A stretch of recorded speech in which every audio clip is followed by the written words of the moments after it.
اعوذ باللہ من الشیطان الرجیم بسم اللہ الرحمن الرحیم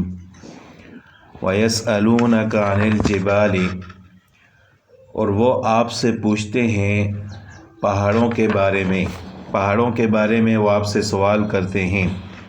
فَقُلْ يَنْسِفُهَا رَبِّي نَسْفًا،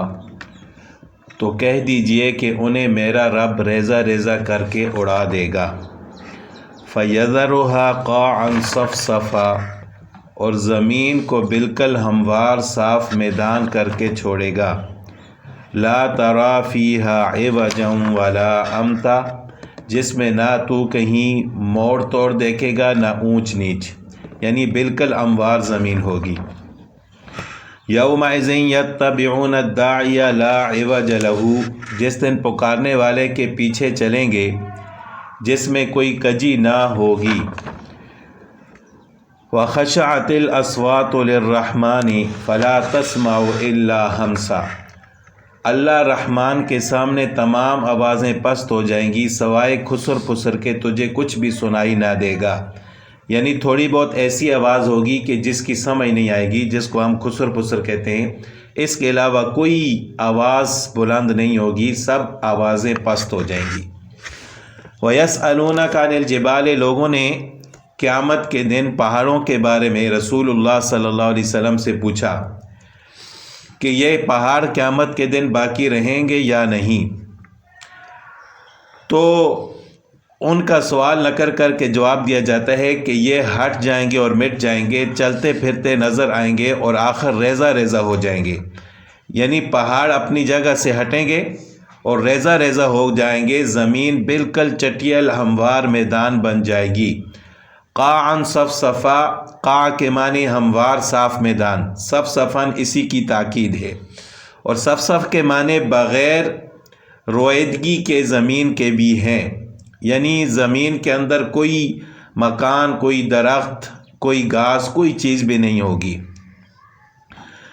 تو اس دن زمین بالکل چٹیل میدان بن جائے گی اور اللہ تعالیٰ پہاڑوں کو بھی ریزہ ریزہ فرما دیں گے۔ اس دن تو خوب اللہ تعالیٰ کی ذات دیکھتی سنتی ہوگی، آسمان لپیٹ دیا جائے گا، ستارے نیچے گر جائیں گے، سورج اور چاند مٹ جائے گا، آواز دینے والے کی آواز پر سب چل کھڑے ہوں گے، اس ایک میدان میں ساری مخلوق جمع ہوگی اور ایسا سناٹا ہوگا کہ اللہ تعالیٰ کے سامنے کوئی آواز بلند نہ ہوگی، بالکل سکون اور خاموشی ہوگی۔ یومئذ لا تنفع الشفاعۃ، اس دن سفارش کچھ کام نہ آئے گی، الا من اذن له الرحمن ورضی له قولا، مگر جسے رحمان حکم دے، یعنی سفارش وہی کر سکے گا کہ جس کو اللہ تعالیٰ کی اجازت ہوگی اور اس کی بات کو پسند فرمائے گا۔ یعلم ما بین ایدیہم، جو کچھ ان کے آگے ہے ان کو بھی وہ جانتا ہے، وما خلفہم، جو پیچھے ہے اس کو بھی جانتا ہے، ولا یحیطون بہ علما، مخلوق اس کے علم پر حاوی نہیں ہو سکتی، یعنی کوئی بھی اس کے علم کا احاطہ نہیں کر سکتا۔ وعنت الوجوہ للحی القیوم، تمام چہرے اس زندہ اور خبر رکھنے والے اللہ تعالیٰ کے سامنے کمال عاجزی سے جھکے ہوں گے۔ وقد خواب من حمل ظلما، یقیناً وہی برباد ہوا جس نے ظلم لاد لیا۔ ومن یعمل من الصالحات، اور جو نیک اعمال کرے، وہ مؤمن، اس حال میں کہ وہ ایمان والا ہو، فلا یخاف ظلما ولا ہضما، تو نہ تو اسے بے انصافی کا کھٹکا ہوگا نہ حق تلفی کا، یعنی اس کو وہاں پر کسی قسم کا کوئی ڈر نہیں ہوگا کہ آج میرے ساتھ نا انصافی کی جائے گی۔ تو روز قیامت شفاعت کا حقدار کون ہوگا اور کون شفاعت کرے گا؟ قیامت کے دن کوئی بھی اللہ تعالیٰ کے سامنے کسی کی سفارش کرنے کی جرات نہیں رکھتا۔ ہاں، جسے اللہ تعالیٰ اجازت دے تو پھر وہ سفارش کر سکے گا۔ فرشتے اور روح صف بصفتہ کھڑے ہوں گے، بے اجازت الہی کوئی اپنا ہونٹ بھی نہیں ہلا سکے گا، یعنی سفارش کرنا تو دور کی بات ہے، اپنا ہونٹ بھی نہیں ہلا سکے گا۔ خود سید الناس رسول اللہ صلی اللہ علیہ وسلم بھی عرش تلے اللہ تعالیٰ کے سامنے سجدے میں گر پڑیں گے، اللہ تعالیٰ کی خوب حمد و ثنا کریں گے، دیر تک سجدے میں پڑے رہیں گے، پھر اللہ تعالیٰ فرمائے گا اے محمد صلی اللہ علیہ وسلم اپنا سر اٹھاؤ، کہو آپ کی بات سنی جائے گی، شفاعت کرو آپ کی شفاعت قبول کی جائے گی، پھر حد مقرر ہوگی، آپ ان کی شفاعت کر کے جنت میں لے جائیں گے، پھر لوٹیں گے، پھر یہی ہوگا، 4 مرتبہ یہی ہوگا،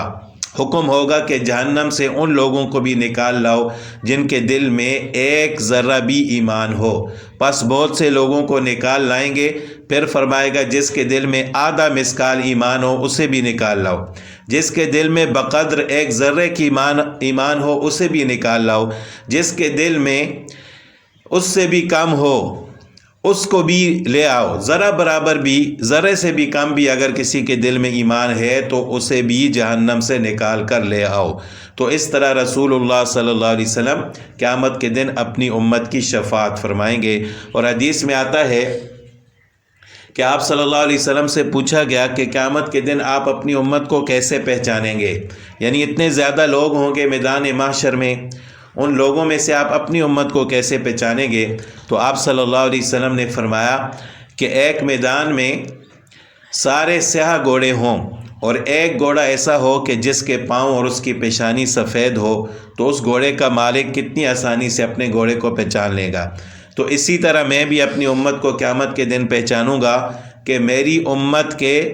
وہ اعضاء قیامت کے دن چمک رہے ہوں گے جن کو وضو کی وجہ سے وضو میں وہ دھوتے ہیں، وضو کے دوران جن اعضاء کو وہ دھوتے ہیں وہ قیامت کے دن چمک رہے ہوں گے، اور اس طرح میں اپنی امت کو پہچان لوں گا۔ وَكَذَلِكَ أَنزَلْنَاهُ قُرْآنًا عَرَبِيًّا، اسی طرح ہم نے تجھ پر عربی قرآن نازل فرمایا ہے۔ وَصَرَّفْنَا فِيهِ مِنَ الْوَعِيدِ، اور طرح طرح سے اس میں وعیدیں بیان فرمائی ہیں، لعلہم یتقون، تاکہ وہ لوگ تقوی دار بنے، پرہیزگار بنے، او یحدث لہم ذکرا، یا ان کے دل میں یہ سوچ سمجھ پیدا ہو۔ فتعالی اللہ الملک الحق، بس اللہ تعالی عالی شان والا سچا اور حقیقی بادشاہ ہے۔ ولا تعجل بالقرآن من قبل ان یقضی الیک وحیہ، آپ قرآن پڑھنے میں جلدی نہ کیا کریں اس سے پہلے کہ تیری طرف جو وحی کی جاتی ہے وہ پوری کی جائے۔ وقر رب زدنی علما، ہاں یہ دعا کرتے رہیں کہ اے میرے رب میرے علم میں اضافہ فرما۔ چونکہ قیامت کا دن آنا ہی ہے، اس دن نیک و بد اعمال کا بدلہ ملنا ہے، تو لوگوں کو ہوشیار کرنے کے لیے ہم نے بشارت والا اور دھمکانے والا اپنا پاک کلام عربی زبان میں صاف صاف اتارا ہے کہ ہر شخص اس کو سمجھ سکے۔ پھر آپ صلی اللہ علیہ وسلم کو ارشاد ہے کہ قرآن پاک پڑھتے وقت آپ جلدی نہ کریں جب تک کہ وحی مکمل نہ ہو جائے۔ اسی طرح سورہ قیامہ میں بھی اللہ تعالیٰ کا ارشاد ہے کہ لا تحرک بہ لسانک، یعنی جلدی کر کے بھول جانے کے خوف سے وحی اترتے ہوئے ساتھ ہی ساتھ اسے نہ پڑھیں، جلدی اپنی زبان کو حرکت نہ دیں، اس کا آپ کے سینے میں جمع کرنا اور آپ کی زبان سے تلاوت کرانا ہمارے ذمہ ہے۔ جب ہم اسے پڑھیں تو آپ اس پڑھنے کے تابع ہو جائیں، پھر اس کا سمجھا دینا بھی ہمارے ذمہ ہے۔ حدیث میں ہے کہ پہلے آپ صلی اللہ علیہ وسلم حضرت جبرائیل علیہ السلام کے ساتھ ساتھ پڑھتے تھے، جس میں آپ کو دقت ہوتی تھی۔ جب یہ آیت اتری آپ صلی اللہ علیہ وسلم اس مشقت سے چھوٹ کے اور اطمینان ہو گیا کہ وحی الہی جتنی نازل ہوگی مجھے یاد ہو جایا کرے گی، ایک حرف نہ بھولوں گا، کیونکہ اللہ تعالیٰ کا وعدہ ہے کہ اس کو آپ کے دل میں محفوظ کرنا ہمارا کام ہے۔ تو بہرحال آگے آپ صلی اللہ علیہ وسلم کو یہ دعا بھی سکھلائی گئی ہے کہ اس طرح دعا کریں کہ وقر رب زدنی علما، اور ہر انسان کو یہ دعا کرنی چاہیے کہ یا اللہ مجھے میرے علم میں اضافہ فرما۔ اور ایک دوسری حدیث میں ہے آپ صلی اللہ علیہ وسلم کی یہ دعا ہے اللہم انفعنی بما علمتنی وعلمنی ما ینفعنی وزدنی علما والحمد للہ علی کل حال۔ وَلَقَدْ عَهِدْنَا إِلَىٰ آدَمَ مِن قَبْلُ، ہم نے آدم علیہ السلام کو پہلے ہی تاکیدی حکم دے دیا تھا، فنسیا،